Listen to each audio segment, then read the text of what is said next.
Okay, guys. So today I got a live stream at 11:40 p.m. I know it's a bit late, but um, actually, give me a second. I'm gonna go do something real quick.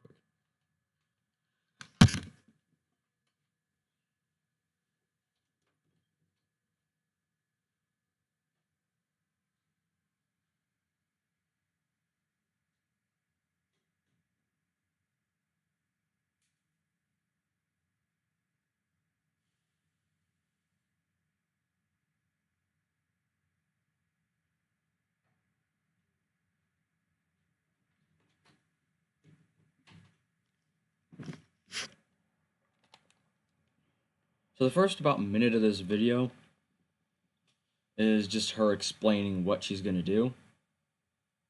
So I'm gonna go through the section that I saw, because I already saw about 2 minutes of this video. So yeah. A drum learning platform online called Drumeo. Drumeo has some very good courses for beginner drum. Okay, so one thing that a lot of drummers don't do that washy thing on their cymbals. I know they suggest it, but if you're talking in terms of practical use, when you're just trying to play as fast as you can on the faster tunes that you play later on in your career, and the more complicated tunes, the faster and more complicated it is, the less of that washy stuff that you want to do. Which the washy stuff refers to what he just did here. Watch it. Learning platform online called Drumeo. Drumeo has some very That. good courses for beginner. We don't really do that a lot. It's only for beginners so that they don't just slam through the entire cymbal and break it. But later on in your career, you'll learn how to have control with the stick. And really, for me, I don't even do that. I haven't done that in probably 3 years, which is about the career, which is about as long as I've been playing drums for. I've been playing drums for almost 5 years now. And whenever I play, I don't put the stick through the cymbal. I don't go through it. I hit it and then lift the stick up as soon as I hit it. So it never actually goes through it or across it. It goes down and then up. And then that allows me to easily move around the kit without having to do the washy shit. Drummers, where they go through the very basic building blocks of drumming that you have to know right off the bat. This includes how to hold drumsticks, technique, basic theory, and getting acquainted to the different parts of the drums. This first day was just me struggling to get acquainted with different parts of the drums. It's time for I hope my neighbors don't hate me today. Whenever I'm learning a new skill, I like to immerse myself in the general total landscape of the skill at the very beginning. So for this challenge, I designed and created an intense drumming bootcamp for myself to take on for the first few days. I worked through the Drumeo method, took deep. Ooh. Problem right off the bat with this. I have never actually seen a drummer who does that, who keeps their foot on the pedal. Like the heel on the bottom of the pedal. We don't do that really often. In fact, a lot of the time your drum teacher tells you not to do that because it forms bad habits. The reason we say not to do that is because if you're playing something, you're just starting out on drums, you're not paying attention as much to your foot as you are to what your hands are doing. So you could leave your foot on the pedal and then not be ready to lift your foot back up and play again. And two, if you're doing that repeatedly a lot, it's going to hurt your bass drum head because it's pressing on it inward, which detunes it, which hurts the head. But anyway, and also it's just faster to not leave your heel on it, to just lift your heel up and hit it.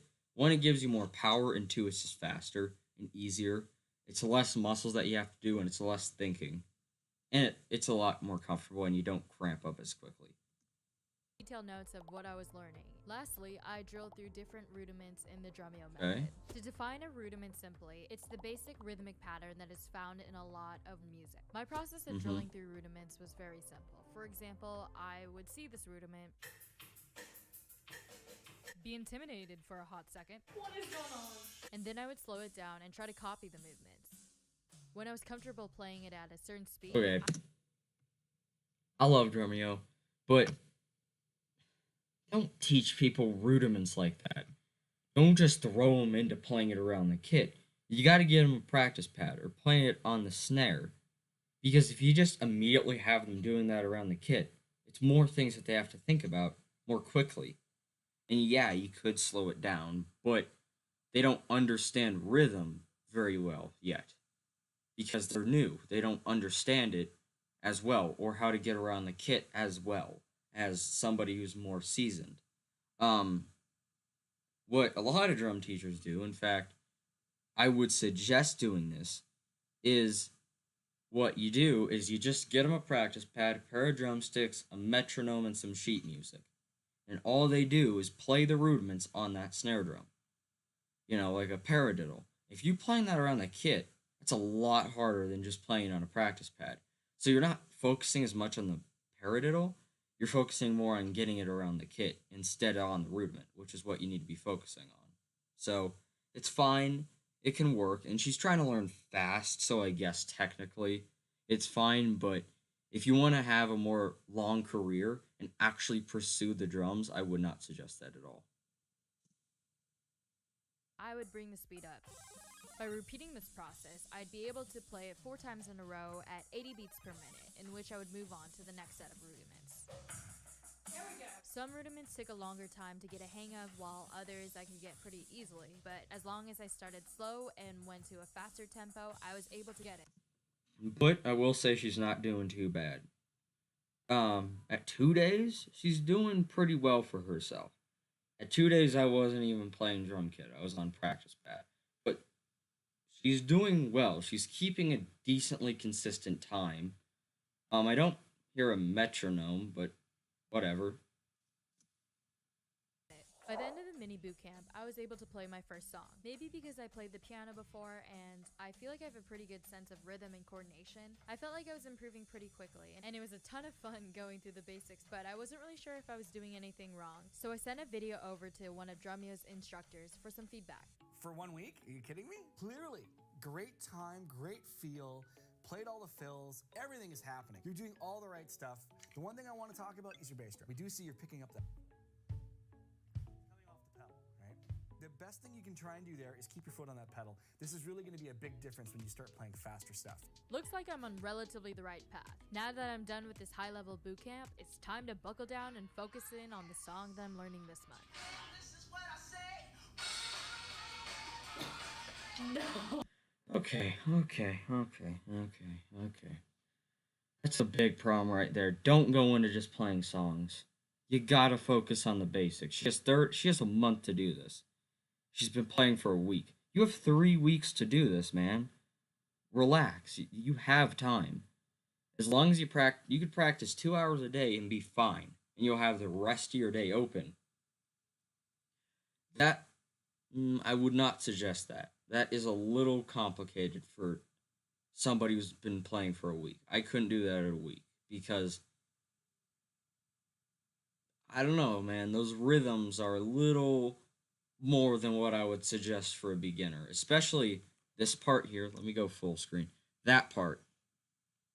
That, when I was starting out, that rhythm just messed me up. I can play it now, obviously, but that rhythm messed me the hell up.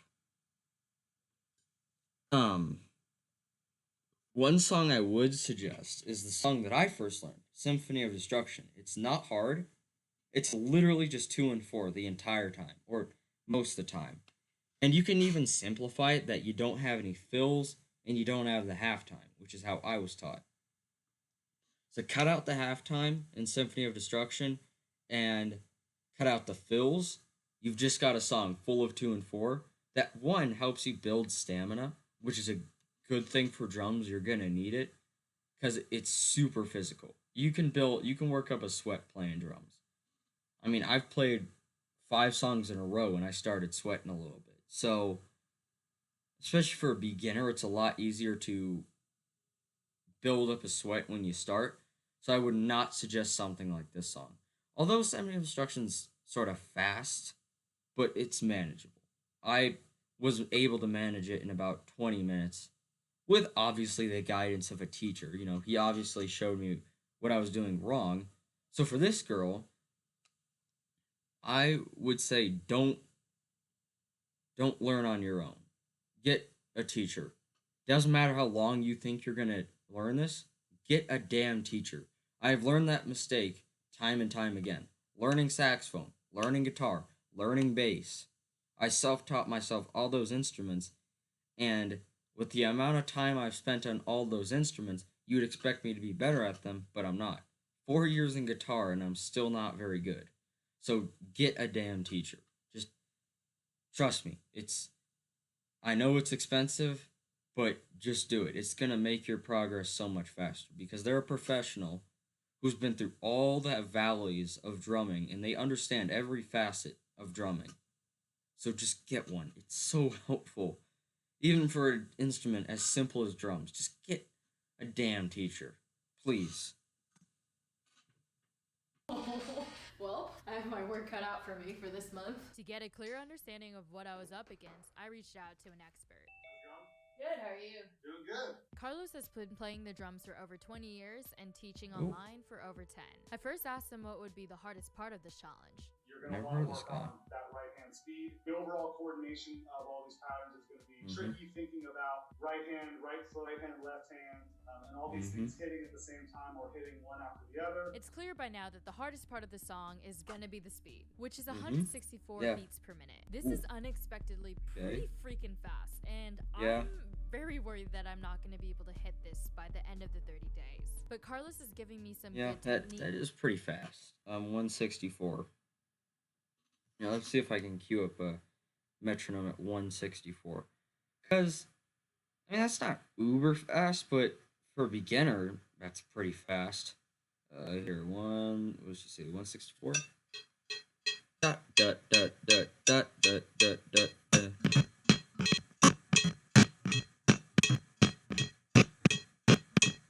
I'm not sure if I heard a swing pattern. There might have been a swing pattern.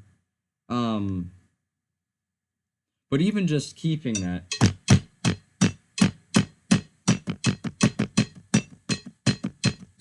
It's easier with a practice pad. I don't have a practice pad in front of me right now, nor a drumstick, but keeping 16th notes, which I think is what he was playing, at that tempo can be pretty difficult for a beginner.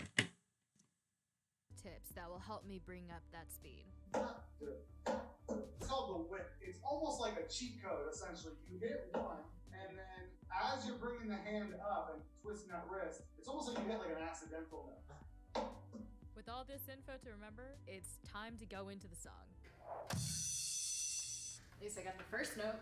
So one thing that I try to do while learning a kinetic skill, I like to close my eyes when I'm going through the motions. By doing this, I'm training myself early on to really ingrain the movements into my body and not be relying so much on visual cues. Since I only have 30 No.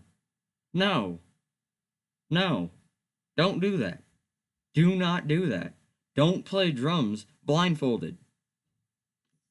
Drums is a very visual instrument. Even for me, I have the muscle memory of my drum kit down to a science. I know where everything is, exactly where it is, every single time I pick up the instrument. But even I can't play blindfolded that well, especially for a song like this. So don't play blindfolded. That's a terrible idea. Just don't do it. God, I don't know why she's doing that. That's a bad idea. Days to do this, I really need to drill this into my body ASAP. For the next few days, I split up the song into different sections and just drill them over again, trying to get the movements into my brain. Like the rudiments in the boot camp, practice was pretty straightforward from this point onward. Every day, I would slowly push myself over the speed I was comfortable at. By day 12, I'm able to play the speed at about 125 beats per minute, which is about 75% of full tempo. Also at this point, I was noticing distinct weaknesses in my playing. There's two limiting factors that are preventing me from speeding up. Number one is the in-between notes between the different phrases. So those are the fills and the flams.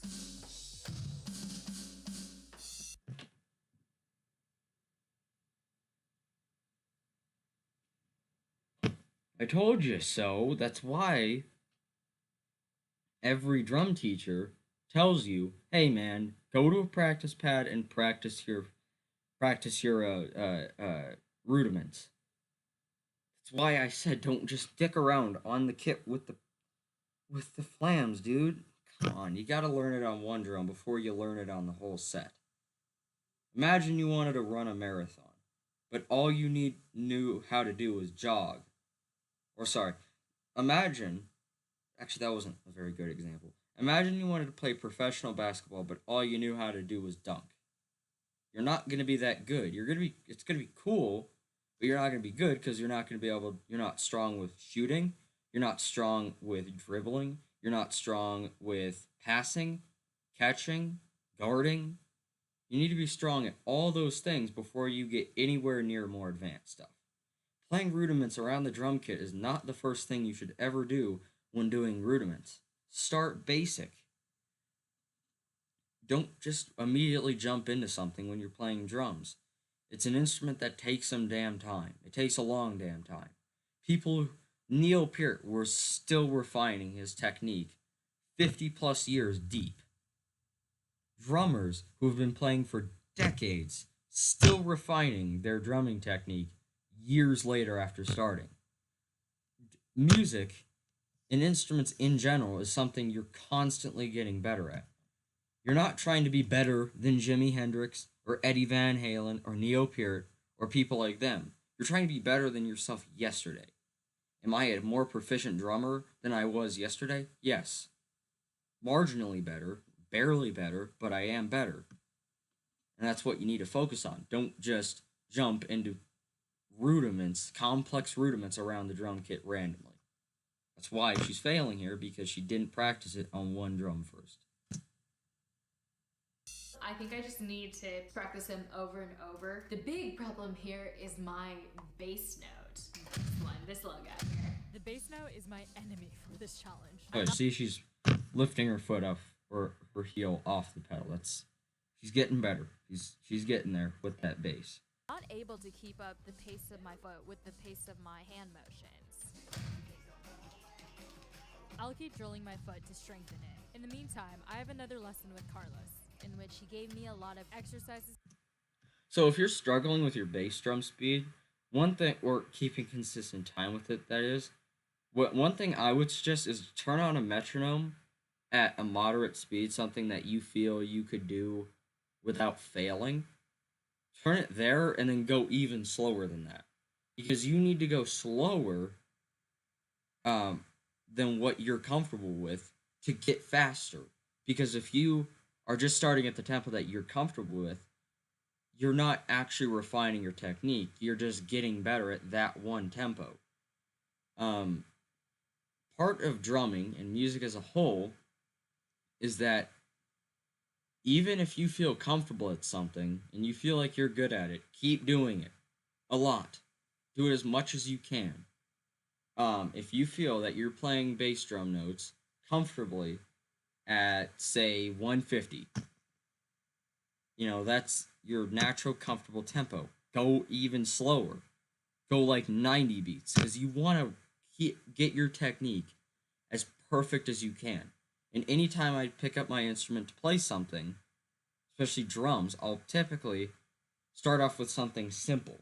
And then if I want to practice something like guitar, I want to practice a riff, or I want to learn it, I will first learn it roughly full speed with a few mistakes until I feel okay with that.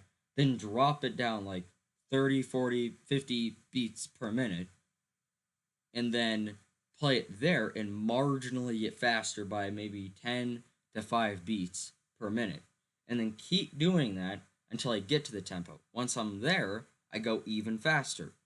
That's how you get better at an instrument, is doing it 100 times, and not only will it become muscle memory, but you'll be able to get it at every speed. Does that make sense? I feel like I'm talking out of my ass here. If you're a drummer or a musician, you'll understand what I'm saying here. It's hard to explain if you're not a musician how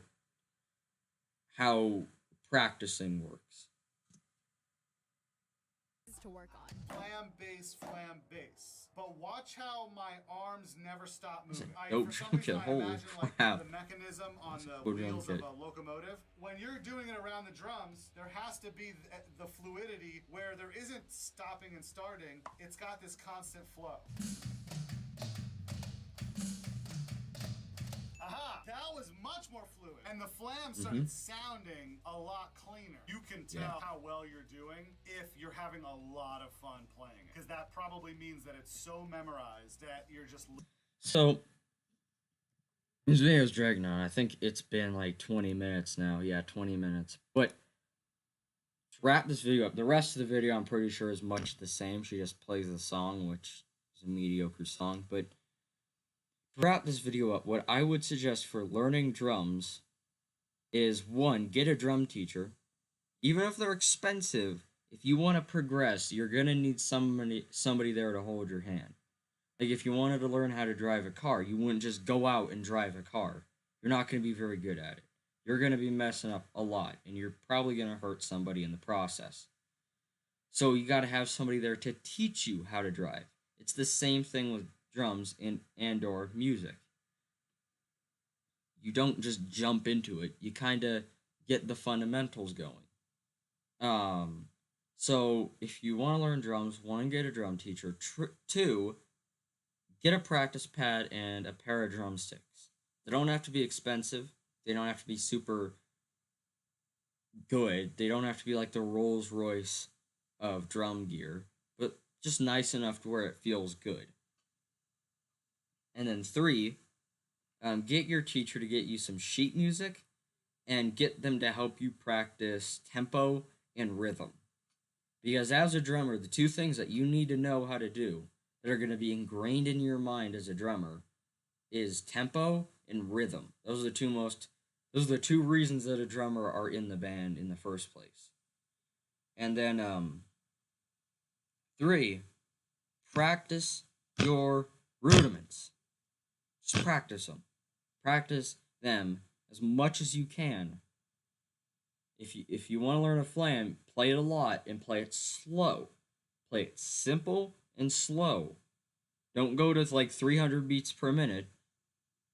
Start slow. With a paradiddle, I know when I was learning paradiddles, going from right paradiddle to left paradiddle was pretty hard. I mean, I can do it now, without even thinking, with my eyes closed, so to speak. But just practice drums as much as you possibly can. You don't even have to practice like 5 hours a day, or as much as Charlie Parker practiced saxophone, that whole 15 hours a day or whatever. You don't have to go crazy. Just a couple hours a day is going to get you through it. And it's going to take time. It took me a whole year to get comfortable on the drum set where it felt like it was kind of molding into my hand, where the drumsticks felt like they were a part of me. That's what you want, where you want your instrument to feel like an extension of yourself. Because once you're at that point, you're comfortable enough with your instrument to basically pick it up anytime and play. Once you're at that level, then refine your technique. Refine it constantly. You can play songs on the side, but you gotta refine your technique. That's what I've been doing for the past couple of weeks,